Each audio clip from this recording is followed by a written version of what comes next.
as an appraiser, I'd certainly recommend that you have insurance that covers you for discrimination claims.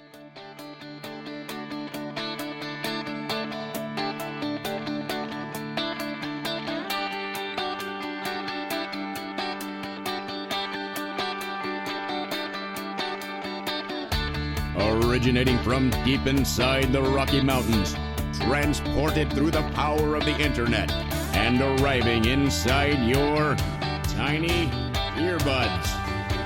It's the Appraiser Coach Podcast, helping appraisers increase their efficiency, quality, and make more money.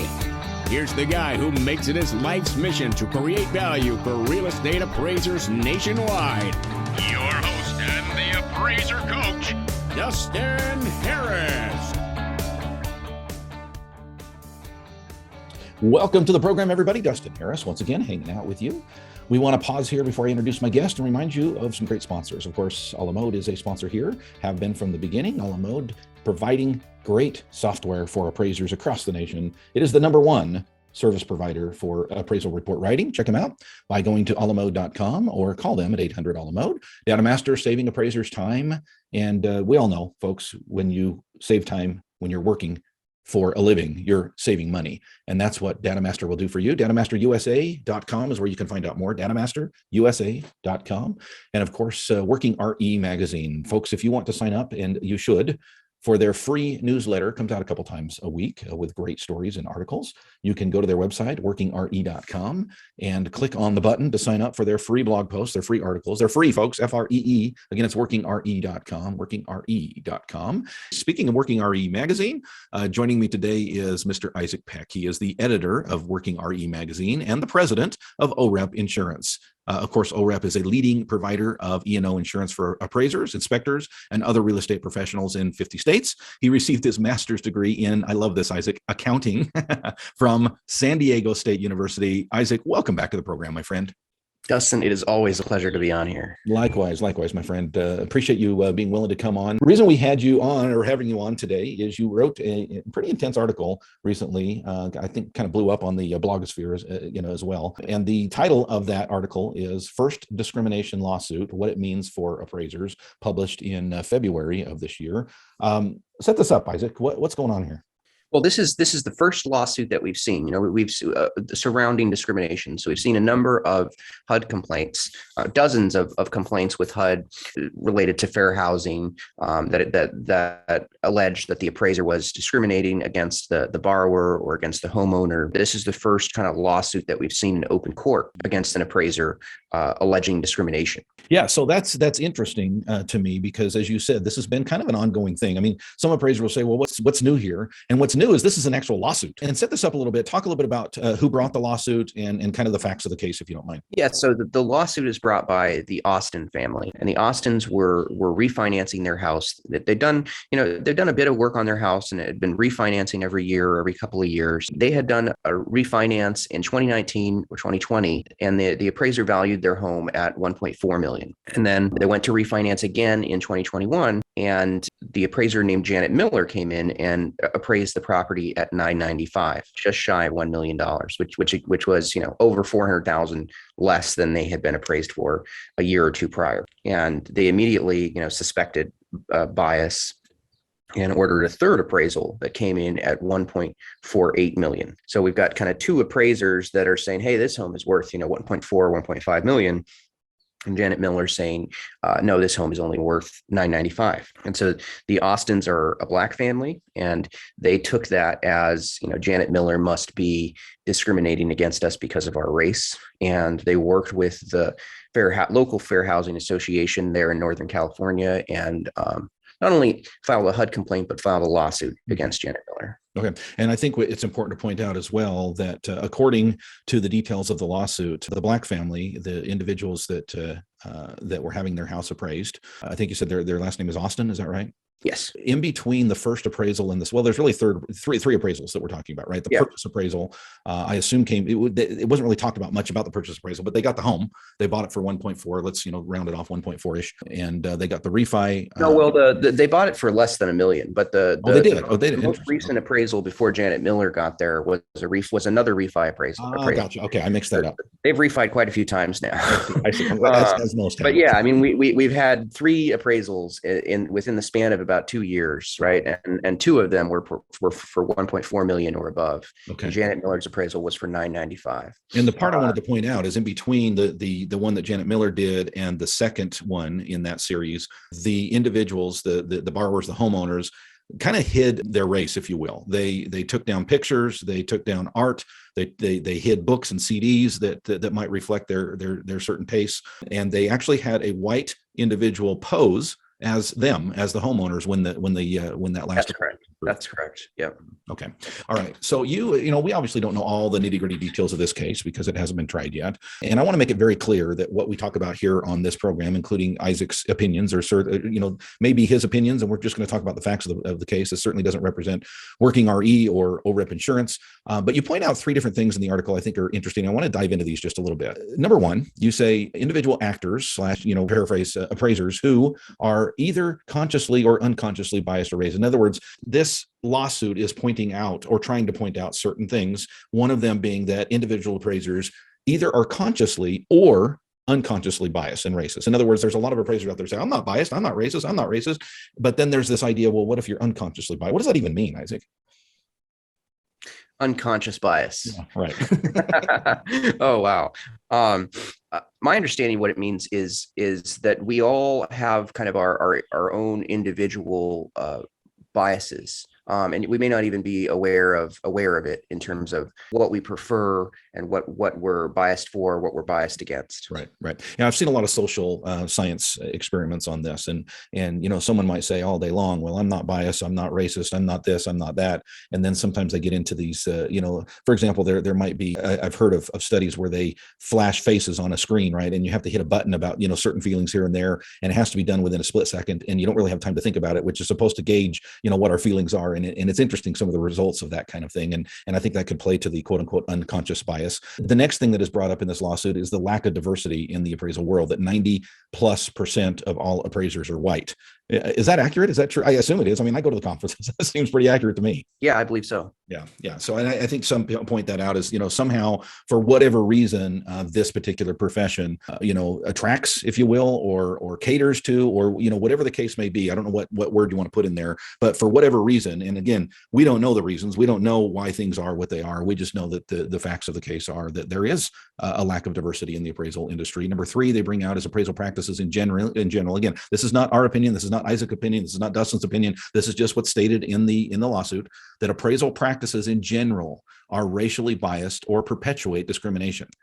Talk to us about that, Isaac. I know you go into it in detail in the article, but what does that even mean, that appraisal practices are biased? As we're seeing in the lawsuit, and we're seeing from some of the kind of, I'll call them the thought leaders of the folks who are criticizing the appraisal profession, we're seeing basically an attack on the sales comparison approach, where they're saying if you're appraising in a historically Black neighborhood and you're using the sales comparison approach, that's an act that perpetuates discrimination and an attack on kind of the placement of neighborhood boundaries, right? If you're appraising in a historically Black neighborhood and you're pulling comps from that same neighborhood, that's an act that perpetuates discrimination, because the values have been kind of historically suppressed, and instead you should be pulling comps from nearby neighborhoods where the values are higher, where houses are selling for more than the historically Black neighborhood. Right. And those are 2 things that I think are really kind of revolutionary in terms of the allegations that they're making against this particular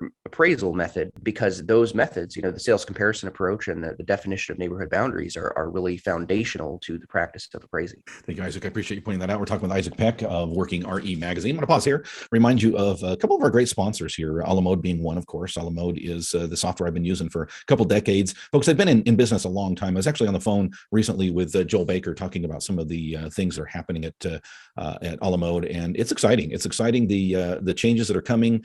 They're very much in the know as to what's going on at the GSEs and lining up in order to service their customers. Folks, if you're not already a customer of Alamode, you need to be, especially as we move into this new world of a lot of changes happening in the valuation world, and Alamode is going to be right there to help you through it. Alamode.com or 800-ALAMODE. Datamaster continues to thrive and continues to generate amazing results as you utilize technology, folks, to help you to do more. When you can do more, you make more. It's pretty amazing, honestly, to look at what Data Master can do, and the data entry, the time savings alone is worth the value. Check them out. Go to datamasterusa.com. Again, it's datamasterusa.com. And again, we're talking with Isaac Peck today of WorkingRE magazine. Folks, at least once a week, I get an email from WorkingRE. I don't have to pay any extra to get that email. And sometimes I'm interested, and sorry, Isaac, sometimes I'm not. And that's the joy of email and subject lines. Sometimes I can look at it and go, not interested, or I don't have time today. But I'll tell you, at least a couple of times a month, I read some in-depth, wonderful articles that help me to know what's going on in the appraisal world. You can as well. There's absolutely no cost for this, folks. Check it out by going to WorkingRE, stands for Working Real Estate, WorkingRE.com. Again, it's WorkingRE.com, and sign up for their free newsletter.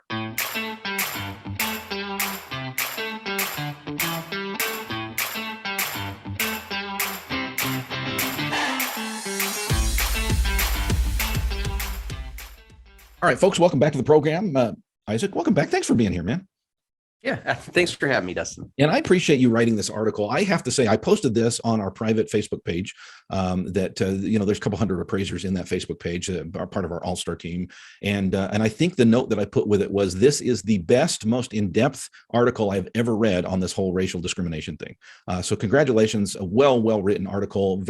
It's longer than your normal articles, but it's very concise when you talk about this big issue that's going on, and folks, we can't ignore it. It's out there, and it needs to be talked about, and it needs to be put on the front page. And congratulations for doing a great job, Isaac. Thanks, Dustin. That means a lot to me. So again, the article is called First Discrimination Lawsuit: What It Means for Appraisers. And you can Google that, and it pops right up. I just tried it. You don't even have to go to workingre.com to find it. Just type in First Discrimination Lawsuit, What It Means for Appraisers, and the first hit on Google, at least, is going to be that WorkingRE magazine article, because that's the title.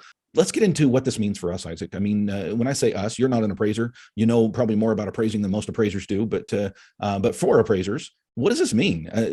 This lawsuit, for example, why is it critical that we watch to see what happens with this particular lawsuit? Well, I think it's really important for appraisers to keep an eye on and to know about, because there are folks who are trying to change kind of how appraisals are done. And that's definitely of interest to you if you're an appraiser. It also represents an added risk.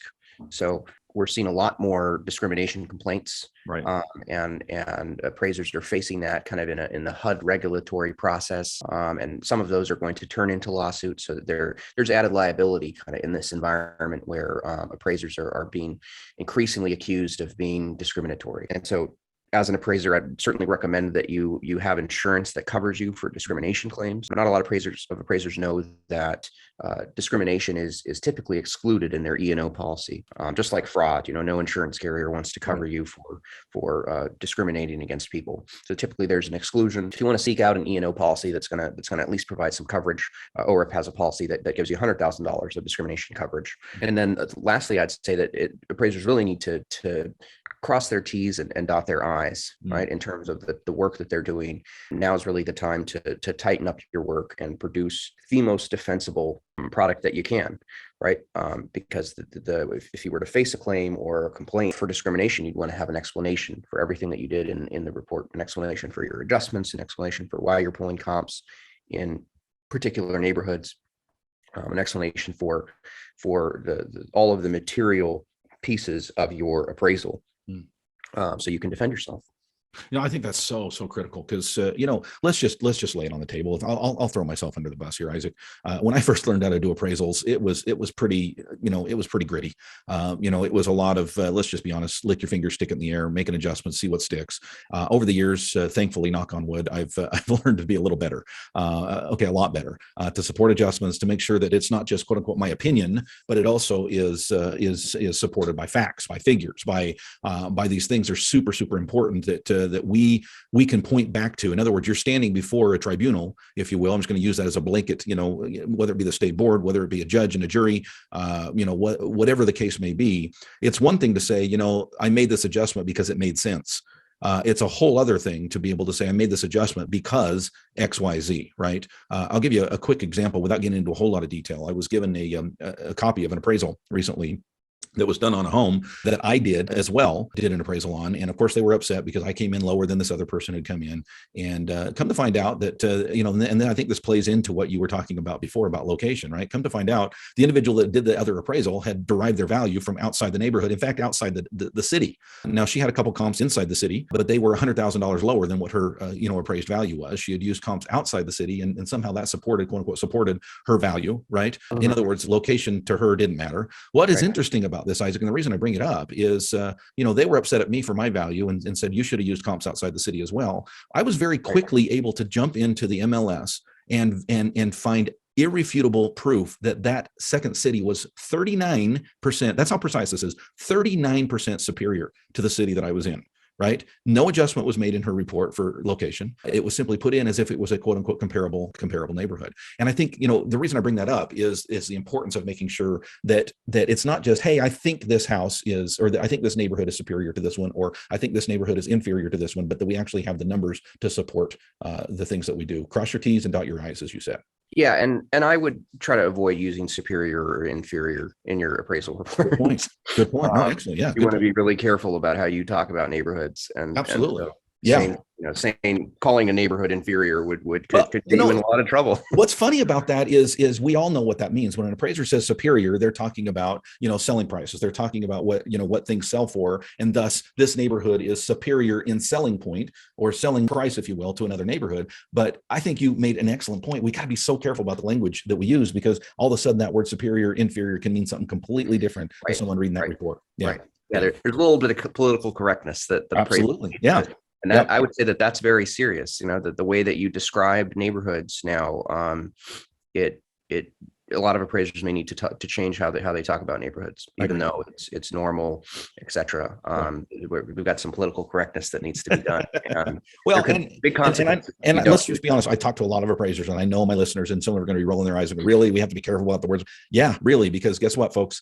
As this article points out, lawsuits are happening. And you've got to be aware of that. Speaking of articles, you've got a follow-up coming to this, right? Yeah. So next Wednesday we'll be publishing a story that covers the response to this lawsuit from the defendants. So Janet Miller and her attorneys. I can't wait. Thank you, Isaac, for being on. Thank you for writing this excellent article. Again, folks, you need to check out this article. The title, once again, write it down, Google it. If you're out driving around taking comp pictures, just pull over to the side of the road for a second so that you can save this. Text yourself, right? First Discrimination Lawsuit, what it means for appraisers. You need to read this, and you need to sign up for WorkingRE's free newsletter. That's how I found out about this article. That's how you can find out about the follow-up as well. Again, Isaac Peck, thank you. Thanks again for having me, Dustin. Appreciate it. You've been listening to the Appraiser Coach podcast with Dustin Harris. If you like what you hear, please give us a 5-star rating and post a short review on iTunes. For more in-depth insider information on how you can make more money as a real estate appraiser, visit theappraisercoach.com and sign up for the All-Star team today.